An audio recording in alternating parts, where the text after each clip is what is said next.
Entonces volvió Jefté a Mizpa, a su casa, y he aquí su hija que salía a recibirle, con panderos y danzas.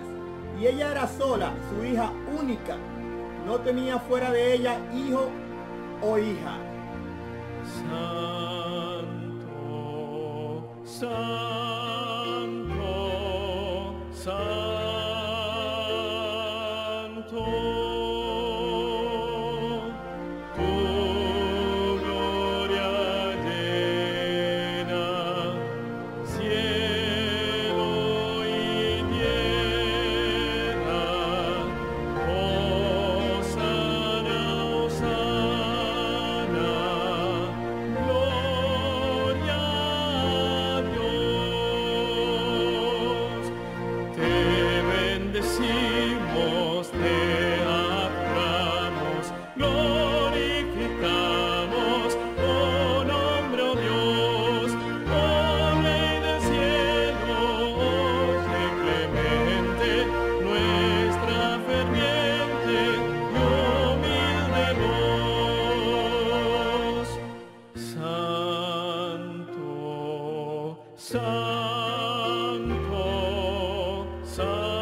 Amén. Una vez más, le leo la lectura bíblica de esta mañana.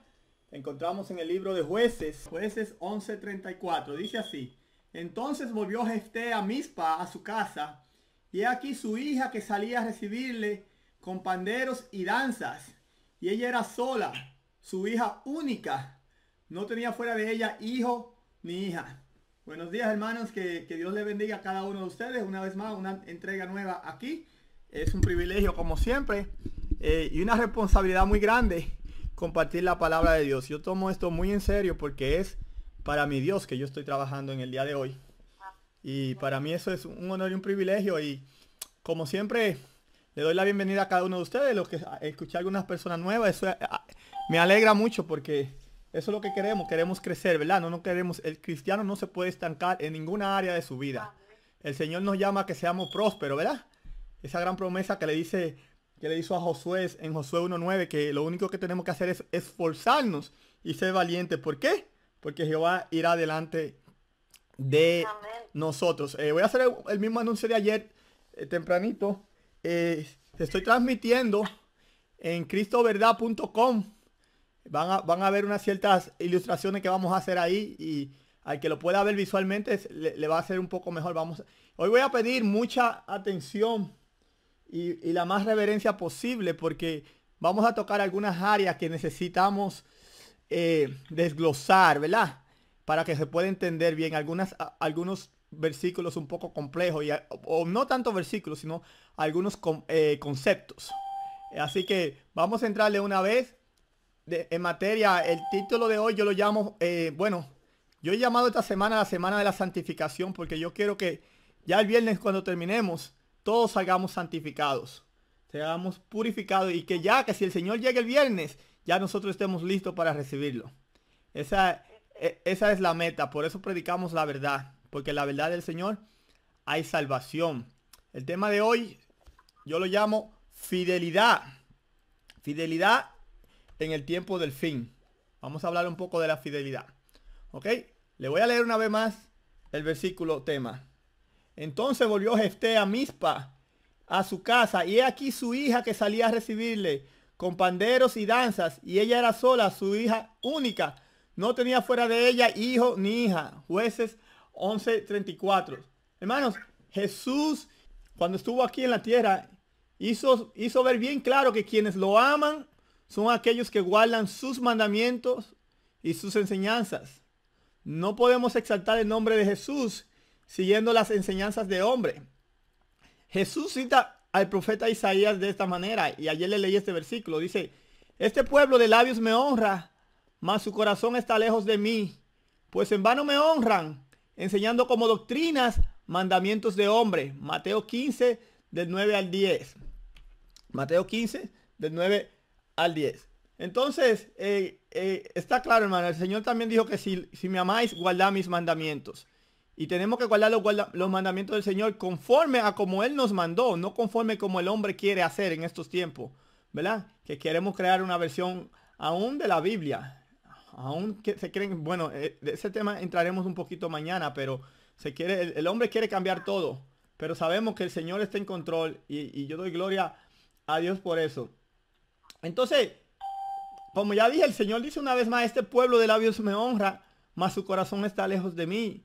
Pues en vano me honra, enseñando como doctrinas mandamientos de hombre. O sea, tenemos que guardar los mandamientos del Señor. Y el Señor también nos dice claramente quiénes van a recibir sus bendiciones si nosotros guardamos sus mandamientos. Dice en 1 Samuel 2:30: por tanto, Jehová, el Dios de Israel, dice: yo había dicho que tu casa y la casa de tu padre andarían delante de mí perpetuamente. Mas ahora ha dicho Jehová: nunca yo tal haga, porque yo honraré a los que me honran, y los que me desprecian serán tenidos en poco. 1 Samuel 2:30. Se ha levantado un movimiento, hermano, muy peligroso. Y ya hemos hablado un poquito, que es el movimiento de la iglesia emergente, ¿verdad? Este movimiento ha abrazado todas las iglesias cristianas, y nuestra iglesia no es la excepción. Este movimiento está mayormente basado en la práctica de ritos espirituales, espiritista, mejor dicho, disfrazado de espiritualismo cristiano. Este movimiento tiene su origen en la práctica de doctrinas orientales, como son religiones orientales, como son el budismo, ¿verdad? Este será un tópico, honestamente, para otro día. No voy a entrar en ese tópico hoy día, pero quise nombrarlo un poquito porque el tema que estamos hablando, continuamos con el tema de la ordenación de la mujer, pero todo esto está relacionado a lo que es el movimiento de la iglesia emergente. Por ejemplo, la ola de homosexualismo que se quiere infiltrar en nuestras iglesias. Todo eso está conectado. Por eso lo menciono, aunque sea brevemente. Claro, en algún momento, cuando tenga que hacer una reseña, la haré, pero ese no es el tema de hoy. De hecho, el audio que presenté en la cadena hermana, en la vigilia, la cadena de vigilia y oración, quizá lo presentemos aquí, hermana Ada, y hacemos el mismo debate, porque estuvo muy, muy interesante. Ok, ayer, hermanas, yo escuché aquí una hermana dando un testimonio en donde en su iglesia el pastor había aconsejado le había aconsejado, creo que a ella o a alguien, ir al cementerio y llevar una carta a una persona que ya estaba fallecida, ¿verdad? A un muerto, y arreglar un asunto pendiente con el muerto. Hermano, todo esto es señal que la iglesia emergente está contaminando nuestra iglesia. Esos son señales de espiritismo, la nueva era. Todo eso es parte del movimiento de la iglesia emergente. Y la iglesia emergente no es una nueva denominación. De hecho, ellos no quieren ser una nueva denominación. Es un movimiento. Ellos quieren abarcar todas las iglesias. La iglesia emergente, hermanos, ellos, las doctrinas para ellos, tienen muy en bajo las doctrinas, y ya yo he tenido experiencia con personas de eso. Las profecías, el mensaje de los 3 ángeles, o sea, ellos, todo lo que tiene que ver con la verdad, las grandes verdades del evangelio, ellos están totalmente, prácticamente en contra de eso. Ya alguien me dijo a mí, hasta que Cristo no viene pronto. Eso viene de ahí, todo eso viene de ahí. Eso es un movimiento muy peligroso, y yo me alegro de que ya muchos se están enterando, porque mucha gente ni tiene idea, pero la voz está corriendo, y yo quiero que usted la corra, la voz. Si usted busca en YouTube la iglesia emergente, usted va a encontrar mucha información. Hay mucha información allá afuera. Eso es un tópico para otro día, pero solo quise mencionar algunos de los, por ejemplo, de los líderes, Brian McLaren, Rob Bell, Rick Warren. Cabe notar, es uno de los líderes, Rick Warren. Muchos de ustedes tienen los libros de Rick Warren. Él es que tiene un libro que es bien conocido, que creo que se llama 40 días de ayuno y oración, o una vida con propósito, creo que se llama el libro de él. Muchos lo tienen. Entonces, él es parte de ese movimiento también.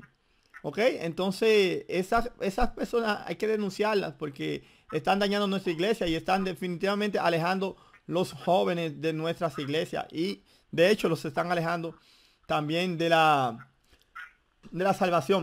En su palabra, Dios comunicó a los hombres todo lo necesario para la salvación, ¿verdad? Las Santas Escrituras deben ser aceptadas como dotadas de autoridad absoluta y como revelación de su voluntad. Constituyen la regla del carácter que nos revelan las doctrinas, y son piedras, y son la piedra de toque de la experiencia religiosa. Toda escritura es inspirada por Dios y es útil para enseñanza, para reprensión, para corrección, para instrucción en justicia, a fin de que el hombre de Dios sea perfecto, estando cumplidamente instruido para toda obra buena. Estoy leyendo El conflicto de los siglos, página 11. Y continúa: el Espíritu no fue dado, oiga lo que dice aquí, no, está hablando del Espíritu Santo, no fue dado ni puede jamás ser otorgado para invalidar la Biblia, pues las Escrituras declaran explícitamente que la palabra de Dios es la regla por la cual toda enseñanza y toda manifestación religiosa debe ser probada. El apóstol Juan dice: no creáis en todo espíritu, sino probad los espíritus si son de Dios, porque muchos falsos profetas han salido por el mundo. Eso está en 1 Juan 4:5. E Isaías declara: a la ley y al testimonio, si no dijeren conforme a esto, es porque no les ha amanecido. Eso lo tenemos en El conflicto de los siglos, página 11. Entonces, como ya estaba hablando un poquito de este movimiento de la iglesia emergente, ellos están trayendo muchas doctrinas que no son bíblicas. Entonces nosotros tenemos que estar con los ojos abiertos, porque ya yo he escuchado muchos testimonios aquí de que se están filtrando cosas en la iglesia. Entonces, toda doctrina que no esté basado en la ley y el testimonio, hermano, por más bonita que sea, es falsa, ¿verdad? Y no alaba a nuestro Señor. Entonces, tenemos que estar alerta, porque el enemigo nos está atacando de una manera increíble en estos tiempos, y está engañando hasta los elegidos, como dice en Mateo 24.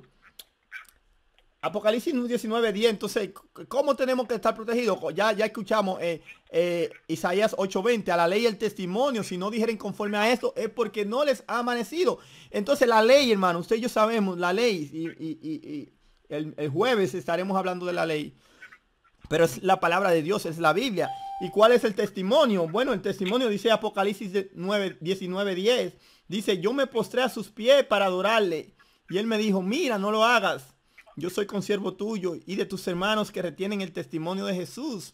Adora a Dios, porque el testimonio de Jesús es el espíritu de profecía. Hermanos, se están pisoteando el nombre de la hermana White, y está claramente en la Biblia que el testimonio de Jesús es el mensaje profético de nuestros tiempos. Y un par de semanas atrás estábamos mi hermano y yo leyendo Apocalipsis, y me encontré otro versículo que apunta a esto mismo, y lo tenemos en Apocalipsis 24, un poco más adelante. Oiga lo que dice: y vi tronos sentados sobre ellos, los que recibieron facultad de juzgar, y vi las almas de los decapitados por causa del testimonio de Jesús y por la palabra de Dios, los que no habían adorado a la bestia ni a su imagen, y que no recibieron la marca en sus frentes ni en sus manos, y vivieron y reinaron con Cristo 1000 años. O sea, los que guardaron el testimonio de Jesús. Ella tuvo una visión que vio las almas, los decapitados. O sea, muchos de nosotros vamos a sufrir, hermanos, por aferrarnos a la verdad de la Biblia y de los escritos de Elena G. de White. Eso es lo que dice aquí claramente en Apocalipsis 24. Ese es un versículo nuevo para mí. Yo de verdad que no lo había percibido. Usted sabe que el Señor a veces usted lee y un día le trae la luz y otro día le trae otro mensaje. Porque así es la palabra de Dios de rica. Entonces, eso es otra evidencia de que la profecía, hermano, es importante. Las doctrinas es importante. Usted no puede predicar a Cristo sin sus doctrinas. La iglesia emergente dice que Cristo, la supremacía de Cristo, pero, o sea, nada más hay que tener una experiencia con Cristo y no necesariamente seguir sus enseñanzas. No, eso es un falso profeta, como el Señor mismo nos advierte. Entonces, mire lo que dice la hermana White, sigue agregando. Dice, muchos cargos se han levantado contra la obra del Espíritu Santo por errores de una clase de personas que, pretendiendo ser iluminadas por aseguran no tener más necesidad de ser guiadas por la palabra de Dios. En realidad están dominadas por impresiones que consideran como la voz del alma, de Dios en el alma. Pero el espíritu que los dirige no es de Dios. Eso también está en el Conflicto de los Siglos, página 11. Así que, hermano, cualquier cosa que está fuera de la ley del testimonio es una falsa doctrina. Y todas esas doctrinas del movimiento de la iglesia emergente no están respaldadas ni por la Biblia, ni mucho menos por el espíritu de profecía. La Biblia nos exhorta a presentar defensa de la verdad, hermanos. Y ese es un tópico que se está hablando mucho en estos tiempos, porque nos dicen que nos callemos, que no digan nada de eso, que no traigamos contienda, que nada más digamos que Cristo nos ama, que nos quiere. Pero mire lo que dice la palabra de Dios. En 1 de Pedro 3:15. Si no, santificad a Dios el Señor en vuestros corazones y estad siempre preparados para presentar defensa con mansedumbre y reverencia ante todo lo que Él os demande de razón de la esperanza que hay en vosotros. El Señor nos manda obviamente a presentar defensa con amor y con mansedumbre. Dice así, no creando pleitos. No, en amor vamos a defender la verdad del Señor. Así que tenemos que estar preparados porque se están desplegando muchas mentiras. Yo le voy a hablar de una mentira enorme que está sucediendo en este momento. El doctor, no sé si lo conocerán, Darius Yankiewicz o Hankiewicz, tiene un apellido como europeo. Él es un profesor de historia en la iglesia, mejor dicho, en la Universidad de Andrews, en Berry Springs, Michigan. Él es un maestro un profesor de historia, particularmente de historia de la Biblia. ¿Ok? Es una persona muy preparada. Pero, ¿por qué yo le hablo de este señor que quizás usted ni siquiera ha escuchado su nombre? ¿Por qué es tan significativo lo que este señor dijo, que yo le voy a comunicar en unos momentos? ¿Y por qué parece que este tema de nunca acabar, que es el tema de la ordenación de la mujer? Hermanos, la verdad que yo ya no quiero predicar más de ese tema. Yo no quiero, pero este tema tiene tantas repercusiones y tantos ángulos que es casi imposible que usted y yo lo podamos evitar. Y hoy día vamos a tocar unos ángulos que quizás usted no ha considerado. Pero todos vamos a aprender algo en el día de hoy. Pero este señor, Hankiewicz, y usted lo puede buscar en Google, Darius Hankiewicz.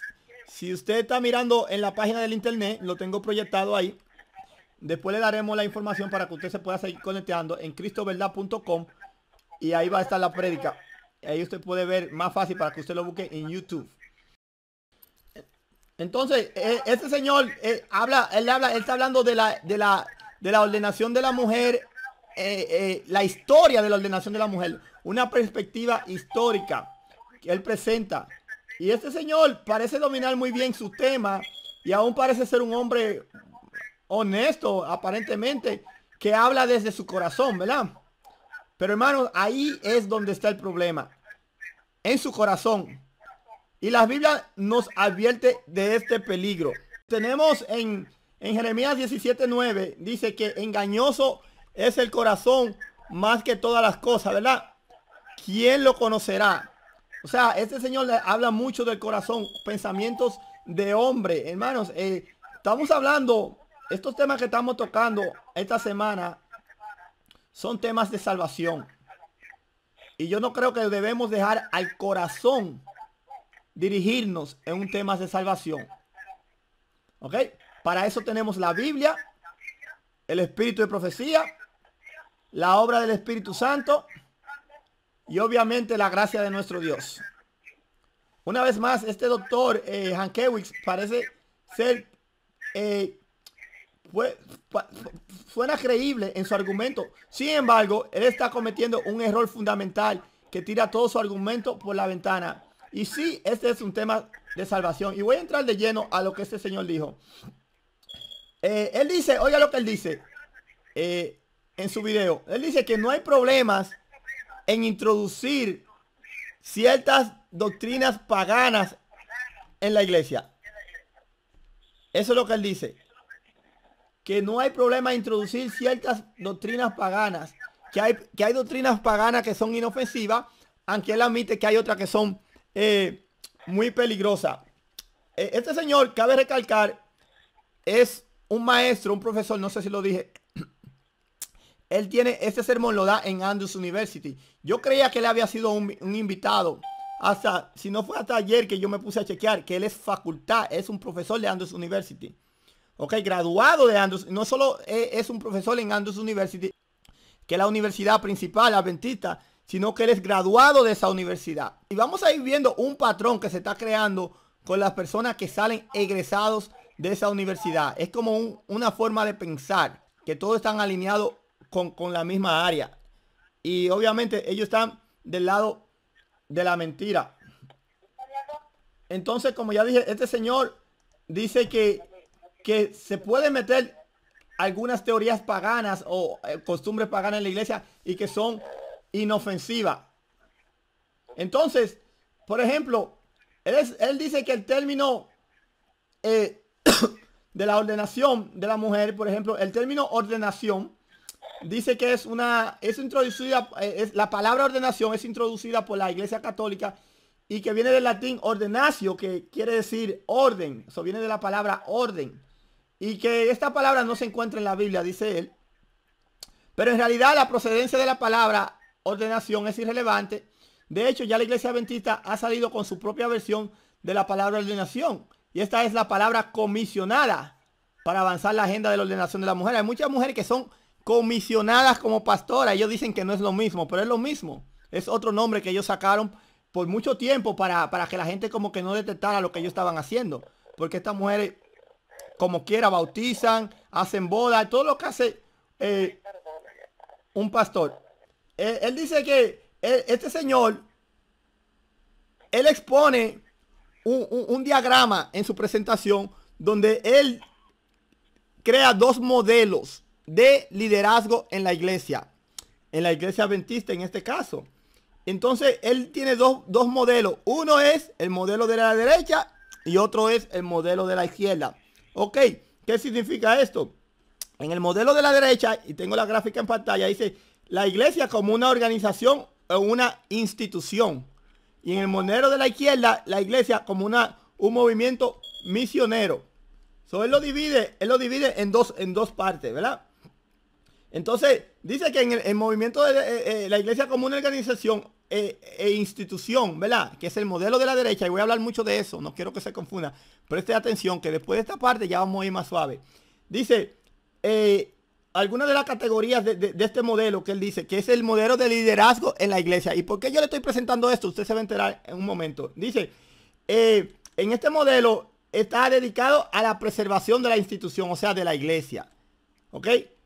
La meta primordial es la mediación de la salvación de sus miembros. Y él dice que esto es sacramental. Y la organización no puede ser cambiada. O sea, el orden de la iglesia no puede ser cambiada en este modelo. Y la autoridad, dice en esta iglesia, dice él, en este modelo, viene desde arriba hacia abajo. Un sistema autoritario de enfoque, digamos, gobernativo. Y la ordenación, dice él, es un rito sacramental esencial para la existencia de la iglesia y separa el clero del laicado. Y los géneros son teológicamente cruciales en este modelo que él dice. O sea, el sexo, si usted es hombre o mujer, en este modelo que él creó. El segundo modelo, el modelo de la izquierda, es la iglesia como un movimiento misionero. Él dice, lo voy a resumir, que es un modelo, de autoridad desde abajo hacia arriba, que es un modelo de servidumbre. Lo interesante es que él dice que en el modelo de la derecha, en ese modelo es imposible que la mujer pueda ser ordenada como pastora, y que esa es la razón por la que las mujeres no pueden ser, y lo digo entre comillas, ordenadas, porque ya sabemos que están siendo ordenadas. Entonces, como le digo, ese señor creó un modelo, como decimos, y él dice que en el modelo de la derecha es un modelo donde es imposible para una mujer ser ordenada debido a la estructura que se ha creado ahí, que es imposible, y que el modelo de la izquierda es el modelo ideal porque es un modelo de servidumbre donde no hay un sistema digamos de niveles. No hay cabeza, viene desde abajo hacia arriba donde todos sirven. Pero, hermanos, el error que este señor está cometiendo, él está cometiendo un error que yo digo táctico. ¿Por qué yo pongo esto? Porque esto es lo que se le está enseñando a los estudiantes en el seminario. Esta información que se le está dando a ellos, eso van a ser los próximos pastores de nuestras iglesias, si Cristo no llega de aquí a eso, ¿verdad? Si Cristo no llega de aquí, eso van a ser nuestros pastores. Entonces nosotros tenemos también que orientarnos. Tenemos que orientarnos. Pero él dice que en el modelo de la derecha, una vez más repito, es un modelo que es imposible para una mujer penetrar. En otras palabras, esa es la causa porque las mujeres no son ordenadas. Él no menciona a Dios en nada. Él nada más dice que esa es la causa. O sea, él deja el asunto a las iglesias. Pero el error que él está cometiendo es que sí, yo reconozco que el modelo de la derecha es un modelo autoritario donde hay cabezas, ¿ok? De arriba a abajo hay un orden jerárquico. Y también el modelo que él dice de la izquierda, está bien la descripción que él da también, que dice que es un modelo de abajo hacia arriba, un modelo de servidumbre. Está muy bien. El problema es que él lo está separando, porque en realidad lo que está pasando es que el modelo de la izquierda, el modelo de la iglesia como un movimiento misionero, el modelo de la derecha es la organización como una institución y organización, pero el modelo de la izquierda esencialmente yo digo que describe mayormente a lo que cómo está supuesto a participar o a funcionar el modelo de la derecha. En otras palabras, el de arriba, el pastor en su iglesia, escuche esto, en su iglesia debe ser el más chiquito de la congregación, hermano. El más humilde de todos. El que más sirva en la congregación debe ser el pastor. ¿Ok? Porque hay muchos pastores que lo que gustan es nada más mandar. Y como siempre, Cristo Jesús es el modelo que nosotros debemos seguir, ¿verdad? Cristo Jesús siempre es el modelo porque ¿qué hizo Jesús? ¿Quién era Jesús? Jesús era nuestro sumo sacerdote, el rey del universo. El rey del universo. ¿Y qué hizo Jesús? Jesús vino desde su gloria, desde allá arriba, y vino a servir. Entonces, en este mismo modelo, Jesús dice, por ejemplo, en Juan 14:28, habéis oído que yo os he dicho, voy y vengo a vosotros, si me amarais o habríais regocijado, porque he dicho, yo voy al Padre, porque el Padre es mayor que yo. O sea, este orden jerárquico es un orden establecido por el mismo Dios. Recordemos que Dios escogió a Moisés para ser líder de Israel. Escogió a Aarón para ser líder de la iglesia. E incluso escogió a los levitas. ¿Ok? El Señor escogió a los levitas. O sea que es un orden sí jerárquico de arriba a abajo. Pero es un orden creado por Dios. Nos guste o no, ese es el orden que Dios creó. Entonces cuando usted ataca ese orden, usted no está atacando el orden, usted está atacando a Dios.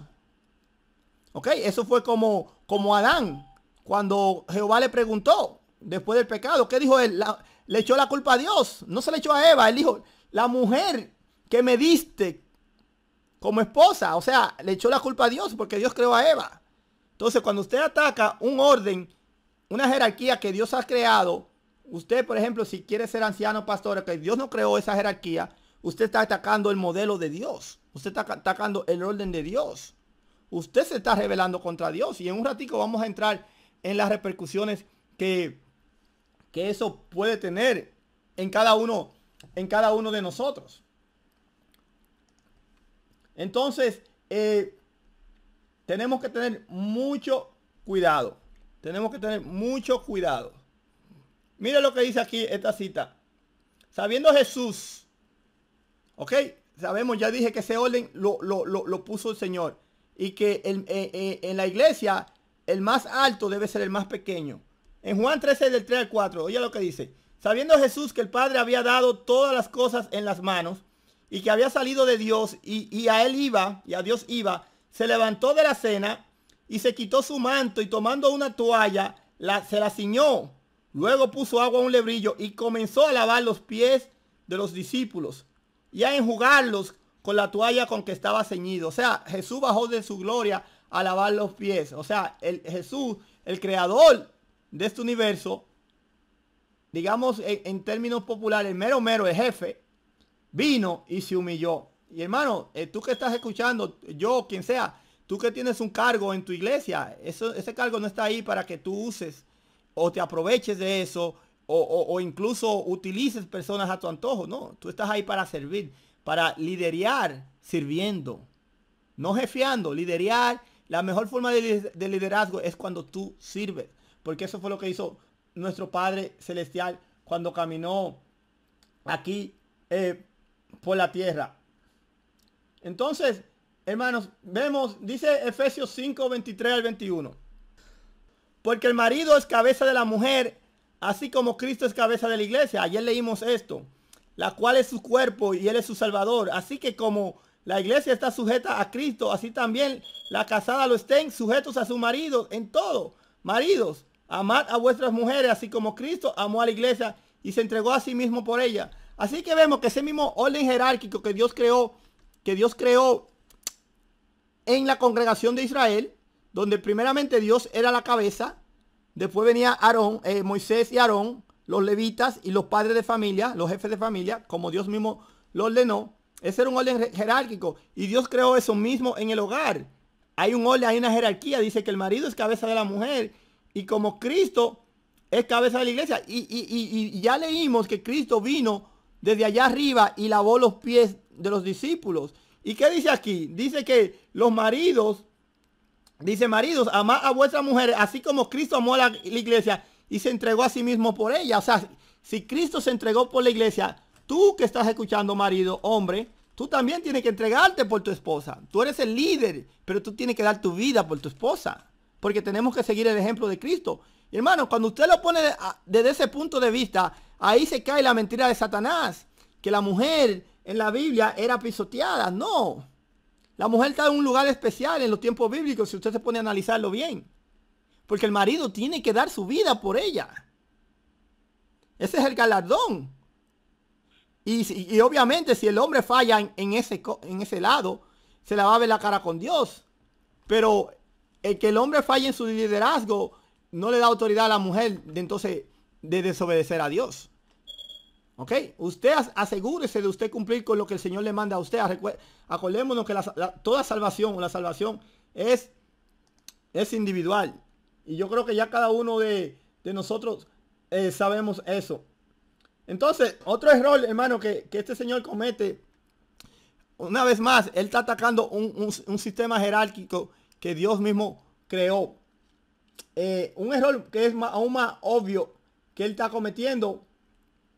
Él dice, ya pusimos, ¿verdad?, que el modelo de Dios es el que Dios estableció. Y ese mismo, este señor dice que el modelo, oiga lo que él dice, que el modelo que hay en la iglesia adventista surgió porque primeramente este modelo, él habla de la historia de la iglesia, que generaciones en la iglesia católica y otras civilizaciones paganas crearon este modelo de jerarquía donde el hombre es la cabeza en la iglesia.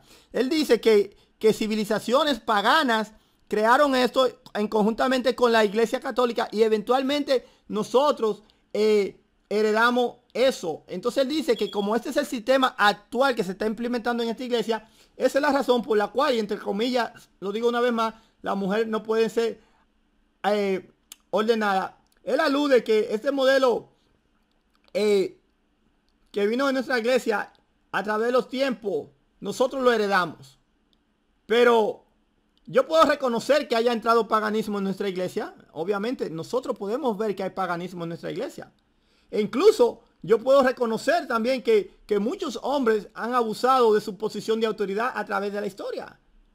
Pero el Señor olvida lo siguiente. El señor Hankiewicz. Primero, los hombres siempre han abusado de sus posiciones privilegiadas contra ambos, hombres y mujeres. O sea que no es un asunto de género, es un asunto de sed, mayormente de sed de poder. Usted y yo conocemos eso. Por ejemplo, el caso de la esclavitud es el mejor ejemplo de eso. El hombre hizo a hombres esclavos y los hombres, el sexo masculino fue el que tuvo la peor paga en el asunto de la esclavitud, porque al ser dotado con más fuerza física, fue lo que más mercadeaban y lo que más trabajaban más duro. Los hombres, los esclavos varones. O sea, el hombre no discriminó en su poder contra hombres y contra mujeres. O sea, eso no es un asunto necesariamente de sexo. Claro, yo sé que hay sociedades donde hay mujeres que son maltratadas y abusadas por el simple hecho de ser mujer. Pero también hay hombres que son maltratados.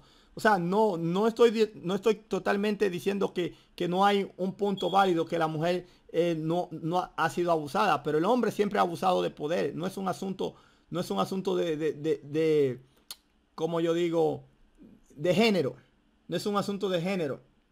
Entonces, otra cosa que el Señor dice, que es imposible que la mujer pueda ser ordenada en la iglesia adventista. En otras palabras, Él sugiere que es injusto que las mujeres no puedan ser ordenadas como pastoras y ancianas. Y aún más, y repito esto que dije ayer, Él apunta como razón a factores externos. Y sin embargo, Él no considera a Dios como parte de la razón por la cual las mujeres no deben ser ordenadas como pastoras ni ancianas. Y le voy a leer el versículo que le leí ayer otra vez. Éxodo 28:1 dice: y harás llegar delante de ti a Aarón y a tu hermano y a sus hijos consigo de entre los hijos de Israel, para que sean mis sacerdotes. A Aarón y a Nadab y a Abiú, a Eleazar e Itamar, hijos de Aarón. O sea, estos fueron los primeros sacerdotes que el Señor le propuso. O sea, este Señor dice, le está enseñando a los estudiantes de teología en el seminario de la Universidad de Andrews, la universidad más prestigiosa de la Universidad Adventista en todo el mundo. Le está enseñando a ellos que se introdujeron costumbres paganas a la iglesia y adoptamos el sistema. Pero aquí me dice que Jehová formó o asignó los primeros sacerdotes. En otras palabras, lo que él está diciendo es que el hombre adoptó costumbres paganas, las entró a la iglesia y después vino Jehová y se adhirió a lo que el hombre hizo y propuso hombres como sacerdotes. O sea que Jehová hizo lo que el hombre quería. Eso desafía toda lógica, hermanos. Eso desafía toda lógica. Dios siempre pone las reglas.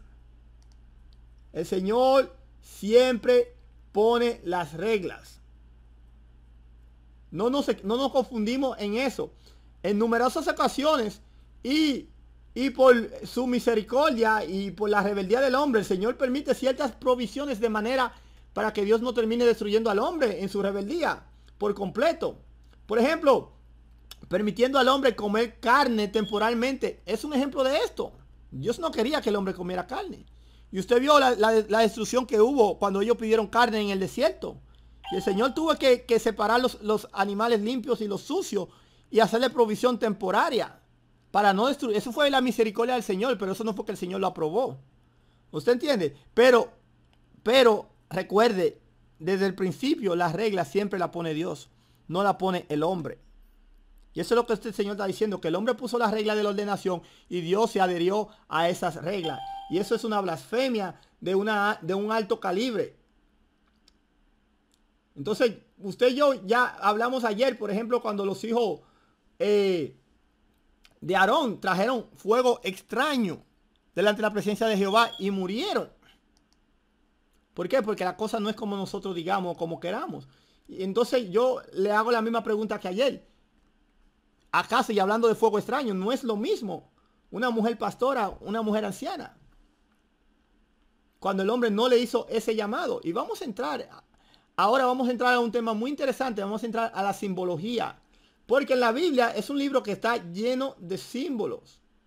Y estos símbolos en la Biblia, todos tienen un cumplimiento literal. O sea, apuntan a una verdad o a un cumplimiento literal. Por ejemplo, tenemos el caso bueno, para entender la simbología, vamos a tener que ir al santuario. Para que usted pueda entender el asunto de la ordenación de la mujer, tenemos que revisar un poco el santuario. No nos vamos a ir tan profundo, pero hay unos puntos ahí, unas enseñanzas que usted y yo necesitamos comprender para que usted vea el peligro. El santuario está lleno de símbolos. El santuario está lleno de símbolos, hermano. Por ejemplo, usted sabe que el cordero, ¿a quién representa? Representa a Cristo, porque es el símbolo del sacrificio. O sea, un símbolo apunta a una realidad. Y ya ese símbolo se cumplió, porque ya Cristo murió en la cruz. Por ejemplo, otro símbolo, el sacerdote, también representa a Cristo. ¿Por qué? Porque intercede por nuestro pecado. Y ese símbolo se está cumpliendo literalmente en estos momentos, mientras el Señor está ministrando allá en el lugar santísimo por cada uno de nosotros. Entonces, por ejemplo, en la historia de Daniel 2, tenemos, hablando un poquito de los símbolos, tenemos la estatua de Daniel que tiene los diferentes metales, ¿verdad? Y las diferentes partes del cuerpo. Y cada parte, cada símbolo representa una nación o un imperio o un reino que se iba a levantar e iba a caer. Y hermano, y todos estos símbolos fue un sueño que tuvo Nabucodonosor, y todos estos símbolos se cumplieron, o sea, se tuvieron su cumplimiento literal. El único que falta por cumplir es la roca cuando llegue a Cristo y planta su reino para siempre. Después todos los otros símbolos se han cumplido. O sea, que no solo están ahí símbolos porque son símbolos, están ahí porque apuntan a una realidad. Y hermano, tenemos que entender este concepto, que en la Biblia los símbolos no están de más, no solo son figuritas. ¿Ok?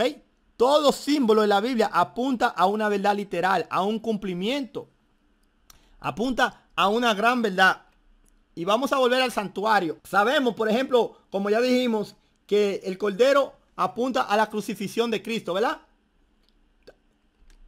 Sabemos eso. El cordero apunta y representa a Cristo. ¿Ok?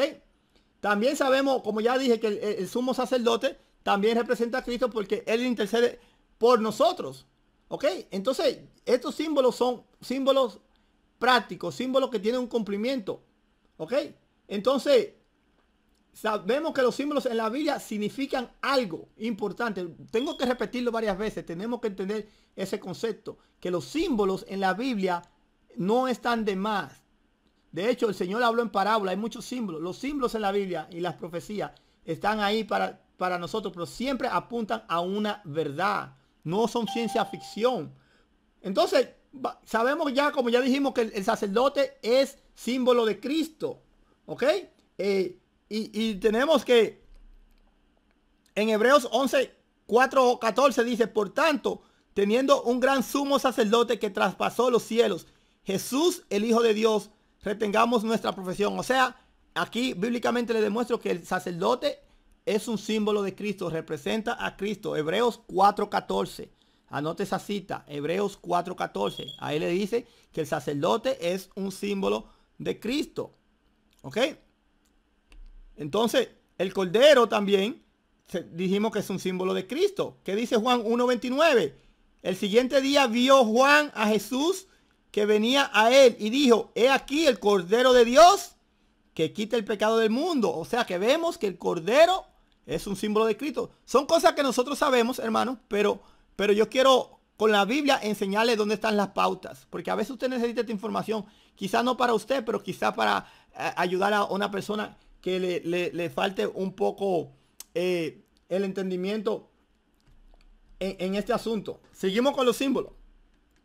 Entonces, ya sabemos. Y los símbolos, una cosa, hermano, otro concepto que hay que saber que es importante, que no podemos cambiar los símbolos. Porque cuando usted cambia un símbolo, entonces usted cambia la realidad. ¿Ok? Usted cambia la realidad. La mujer representa a la iglesia en la Biblia. Eso todos lo sabemos. ¿Ok? Cristo, como ya dijimos, es el Cordero. Él es el símbolo de sacrificio. ¿Y qué acabamos de leer en Efesios 5, 22 al 25? Que Cristo entregó su vida por la iglesia. O sea, Cristo se sacrificó por la iglesia. La mujer, hermanos, escuche, la iglesia no puede ser sacrificada. Porque para eso vino el Señor aquí, como sacrificio. ¿Ok? Como sacrificio. Entonces la mujer es un símbolo de la iglesia. La mujer no puede ser sacrificada. En otras palabras, la mujer no puede ser el símbolo de Cristo. Porque la mujer no puede ser sacrificada. No es un símbolo. Este símbolo, la mujer no puede ser símbolo del sacrificio, o sea, Cristo, y de la iglesia a la misma vez. No se puede. Porque usted cambia, entonces cambia la realidad del símbolo. Y ya aprendimos que los símbolos tienen un cumplimiento verdadero. ¿Ok? La mujer no puede ser sacrificada. Si tenemos una mujer pastora, usted está diciendo que la mujer puede ser sacrificada, que la iglesia puede ser sacrificada. Y Cristo dio su vida por la iglesia y Cristo viene a buscar su iglesia. La iglesia nunca va a poder ser sacrificada. Será zarandeada como está pasando, pero la iglesia que está en Apocalipsis 14, 12, el remanente de Dios, el mensaje del tercer ángel, la paciencia de los santos, los que guardan los mandamientos de Dios y retienen la fe de Jesús, el testimonio de Jesús. ¿Ok? No puede, esa iglesia, ese remanente, no puede ser sacrificado porque para eso Cristo murió por nosotros. Entonces, hermano, no puede cambiar el símbolo. La mujer no puede representar a Cristo desde ese punto de vista. Ese es el primer ángulo que yo quería mostrarle. Hay otros ángulos. Otra cosa, por ejemplo, en la Biblia dice, cumplidos los 8 días para Jesús, para circuncidar al niño, le pusieron por nombre Jesús, el cual había sido puesto por el ángel antes que fuese concebido. Y cuando se cumplieron los días de la purificación de ellos, conforme a la ley de Moisés, le trajeron a Jerusalén para presentarle al Señor. Entonces esto fue cuando Cristo nació a los 8 días, cuando fue circuncidado. Lo trajeron para presentarlo ante el Señor a los 8 días. Y miren lo que dice el versículo 23, Lucas 2:21 en adelante, ¿ok? Ya tenemos la cita correcta. Está en Lucas del 2:21 en adelante. Del 2:21, Lucas 2:21 al 23. Entonces miren lo que dice el versículo 23, Lucas 2:23. Y como está escrito en la ley del Señor, todo varón que abriere matriz será llamado santo al Señor. ¿Y por qué santo al Señor? Porque todo varón es un sacerdote para Cristo. El varón es un símbolo de Cristo. El hombre es símbolo de Cristo. Por eso dice que todo varón que abriere matriz será llamado santo al Señor. Usted no encuentra un versículo así sobre la mujer. Y esto no es poniendo a la mujer, hermano, echando a la mujer a un lado. Como ya le dije, Cristo entrega su vida por la iglesia y la mujer representa a la iglesia. O sea, el hombre tiene su lugar y la mujer tiene su lugar. Lo que no pueden compararlos. No es que uno es más grande que el otro, hermanos. A mi entender, yo diría que la mujer está un poquito más alta porque al final del día Cristo entrega su vida por la iglesia y el hombre está supuesto a entregar la vida por su mujer, según la enseñanza bíblica. Entonces volvamos otra vez a los símbolos del santuario. Y hermano, escucha este símbolo. Y es muy peligroso. Le va a poner a ustedes los pelos de puntas. La mujer, sabemos que la mujer en la Biblia, Cristo es el esposo, ¿verdad? Todos conocemos que Cristo es el esposo. Y la iglesia y Cristo se casa con la iglesia. La iglesia es la esposa. Entonces, el esposo solo se puede casar con la esposa, hermanos. ¿Ok? Escuche. El esposo solo se puede cambiar con la esposa. Entonces, si usted cambia el símbolo en que obviamente el pastor, el sacerdote, representa al esposo.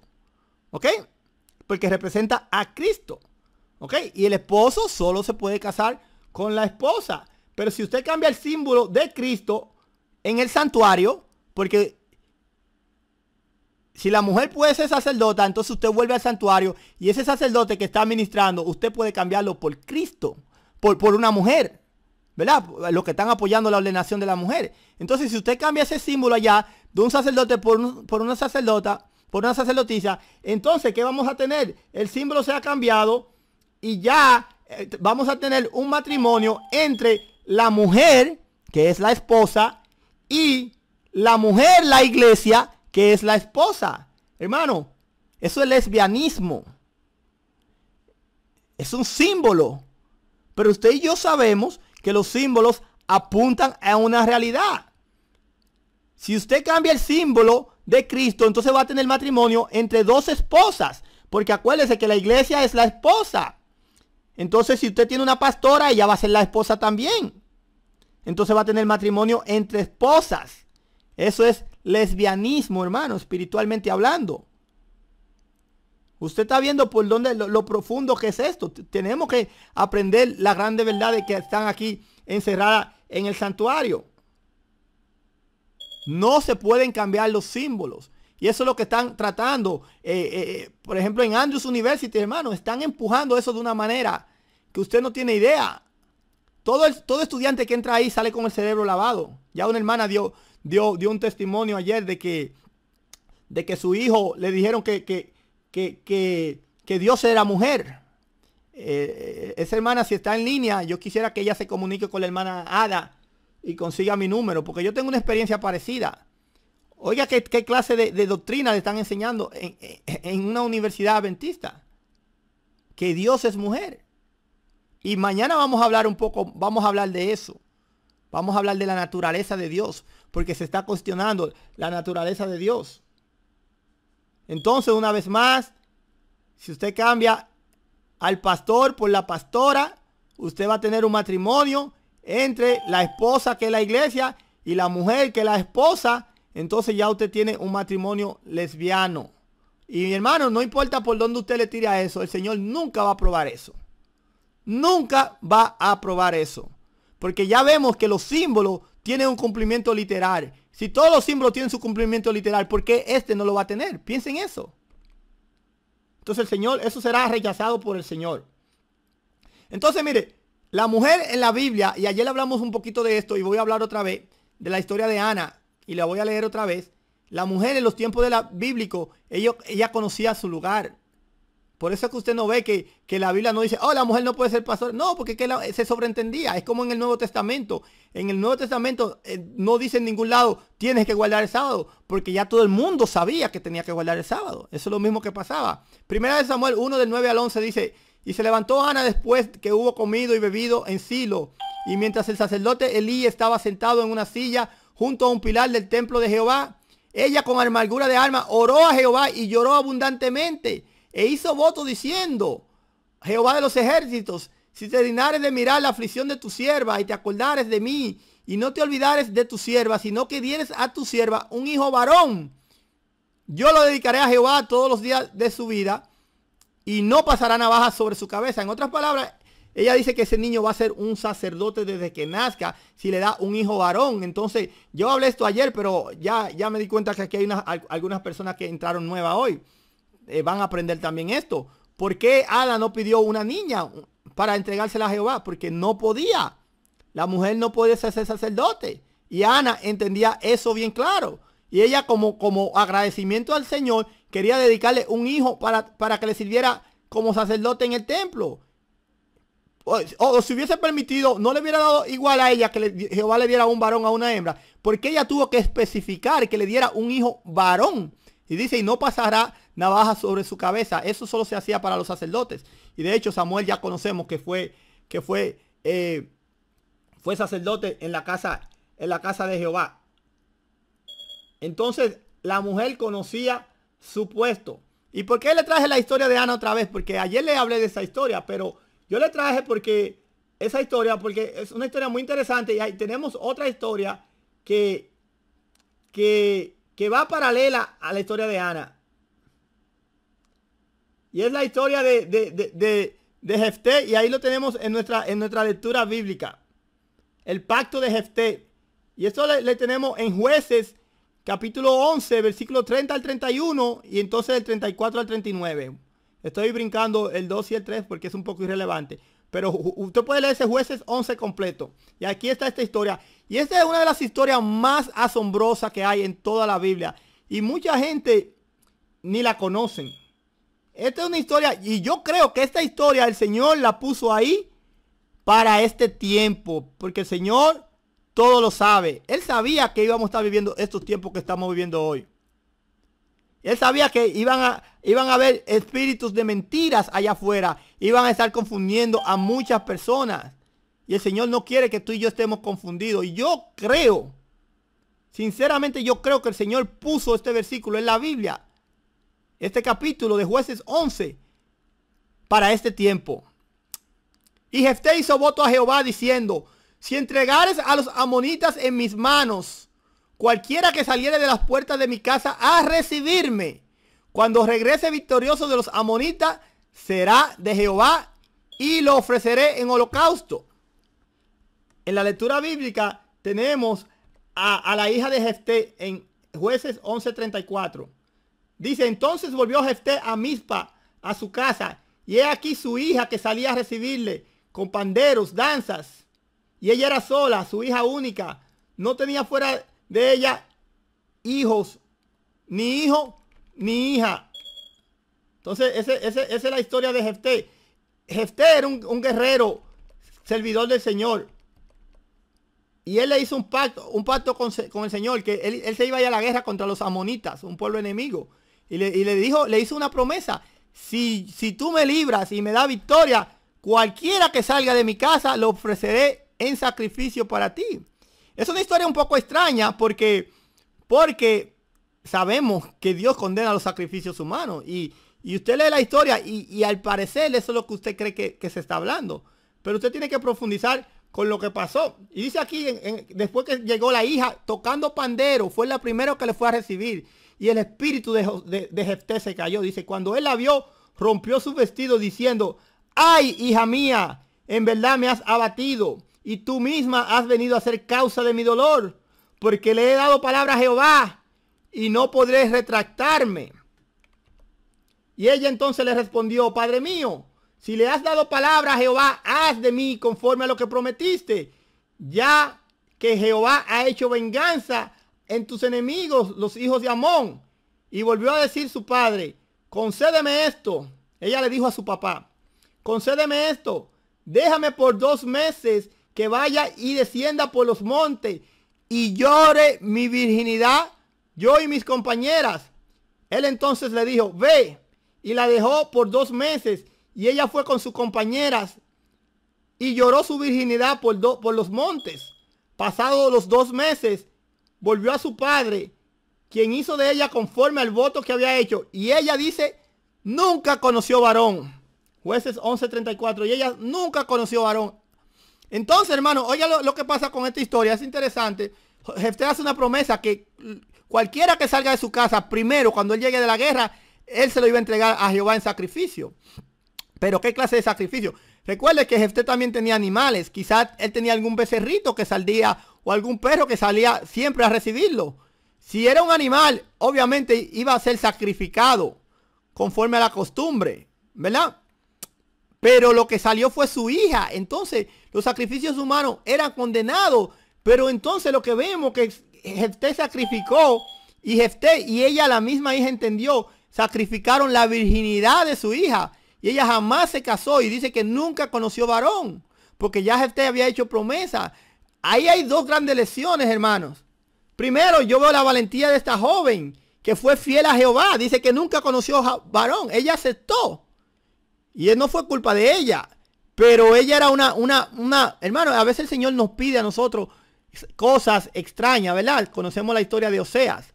A veces el Señor nos pide sacrificios, hermano, y nosotros estamos rebeldes. El Señor tiene mejor conocimiento por qué suceden las cosas.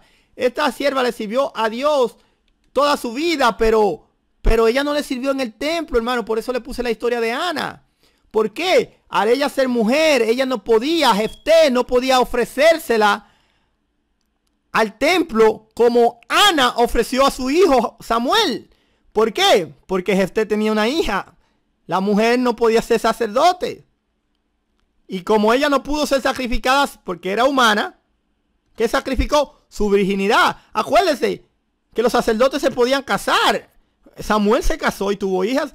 El asunto no era de que no se podía casar necesariamente. No, ella no podía ser una sacerdotisa como Samuel fue. Estas dos historias están ahí. Y yo creo que esa historia está ahí en la Biblia para este tiempo. Que estamos viviendo tiempos peligrosos. Eso está más que claro para mí.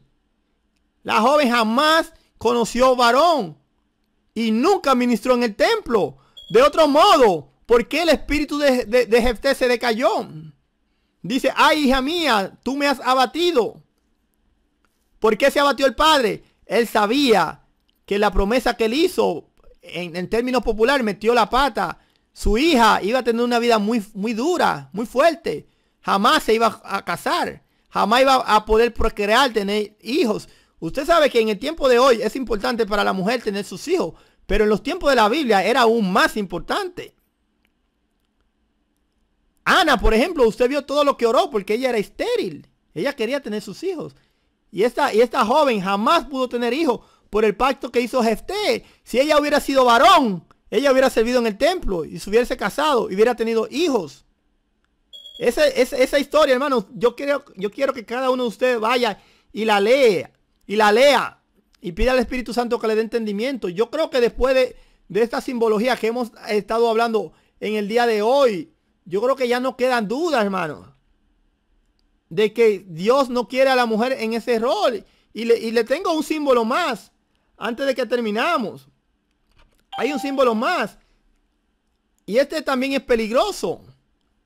Y ya estamos terminando. Ya sabemos, ya estudiamos que el sumo sacerdote y el cordero, ambos son símbolos de Cristo, ¿verdad? Sabemos eso, ¿verdad? También sabemos que el sacerdote es símbolo de Cristo y el cordero son símbolo de Cristo. El sacerdote porque ministra y el cordero porque es sacrificado. Y ya hablamos de los símbolos. Ahora, Cristo es el mismo en todas partes, ¿verdad? Cristo es la misma persona. Donde quiera que usted encuentre a Cristo, Cristo nunca deja de ser de Cristo. Creo que todos podemos estar de acuerdo en eso. Y en unos segundos, en un par de minutos, abriremos las líneas. Cristo es el mismo Cristo. Ahora bien, estamos aquí en el santuario, donde tenemos dos tipos de Cristo. Tenemos al Cordero, que es Cristo, y tenemos al sacerdote, que es Cristo. Pero como Cristo nunca deja de ser de Cristo, entonces yo quiero que usted lleve su mente en estos momentos. Vamos a usar un poco nuestra imaginación y tengamos un viaje en el tiempo y vayamos a Gólgota. Porque Cristo es el mismo Cristo, ¿verdad? Cristo en el santuario. Ahora movamos nuestra mente a Gólgota. Usted está ahí mirando la crucifixión. Cristo está allá arriba enganchado en el madero. Cristo está llorando. Cristo está sufriendo. Cristo está sangrando. Cristo está siendo vituperado, humillado. Y también está orando por nosotros. Ese mismo Cristo que está en el santuario es el mismo Cristo que está ahí en Gólgota encaramado en el madero. Y si usted reemplaza el símbolo de Cristo en el santuario, por ende también tiene que reemplazar el símbolo en el madero. O sea, si usted reemplaza a Cristo, al pastor, en el santuario por una mujer, entonces usted tiene que reemplazar a Cristo en el madero por una mujer. Y usted va a tener a una mujer crucificada por usted y por mí. Y la mujer ya vimos que no puede ser sacrificada, y mucho menos crucificada. Hermanos, el santuario, esta es la única iglesia que entiende bien el santuario. Y no porque yo sea inteligente ni nada, sino porque tenemos profeta que nos dio la luz.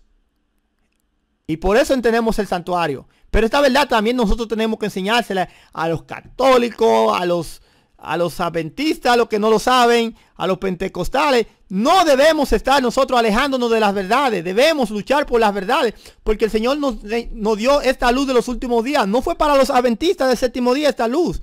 Dios se la dio a los adventistas del séptimo día para el mundo. Una vez más, usted no puede cambiar el símbolo. No se puede cambiar el símbolo. No se puede cambiar el símbolo. Si usted cambia el símbolo en el santuario, entonces usted tiene una mujer crucificada en Gólgota. Eso es blasfemia. Y ya vimos que los símbolos siempre apuntan a una realidad. Y usted dirá que yo me estoy inventando eso. No, los símbolos no están de más en la Biblia. Usted lee la Biblia y hay 80,000 tipos de símbolos y todos apuntan a una realidad. Y cuando se trata de la mujer pastora, entonces el símbolo no aplica. No, eso desafía toda lógica. Oiga esta cita, hermano. Porque los símbolos, el varón es un símbolo de Cristo. Y el varón es símbolo de sacrificio. En Malaquías 1:14. 1:14. Anoten esta cita. Usted se va a sorprender con lo que usted va a leer aquí ahora. Dice, maldito el que engaña, el que teniendo machos en su rebaño, promete y sacrifica a Jehová lo dañado, porque yo soy gran rey, dice Jehová de los ejércitos, y mi nombre es temible entre las naciones. Hermanos, el hombre, el macho, es símbolo del sacrificio, aún hasta en los animales. Y aquí lo dice claro en Malaquías 1:14, maldito el que engaña, que teniendo machos en su rebaño, porque no dice teniendo animales en su rebaño para que incluya a los dos sexos, teniendo machos en su rebaño, promete y sacrifica a Jehová lo dañado, porque yo soy gran rey, dice Jehová de los ejércitos, y mi nombre es temible entre las naciones. Una vez más, hermano, yo creo que este asunto está claro. Yo espero que si usted tenía una duda con el tema de ayer y el tema de hoy, mañana tenemos otro tema. Pero yo creo que ya a esta altura de juego, ya usted y yo tenemos que estar claros. No solo porque sabemos que muchos entendemos esto por fe, ¿verdad? Aunque no comprendamos todo. Pero usted tiene que saber explicarle eso a aquellos que no tienen el entendimiento. Por eso traje esta prédica y el Señor me la puso en mi corazón. Que aprendiéramos estas cosas. Porque son cosas que yo honestamente no he escuchado a personas predicándolas. Simplemente debatiendo con mi hermano. El Señor nos trae ideas a veces. Y yo digo que tiene que venir de Dios. Eso es revelación del Espíritu Santo. Debemos, hermanos, debemos adoptar la reforma pro salud.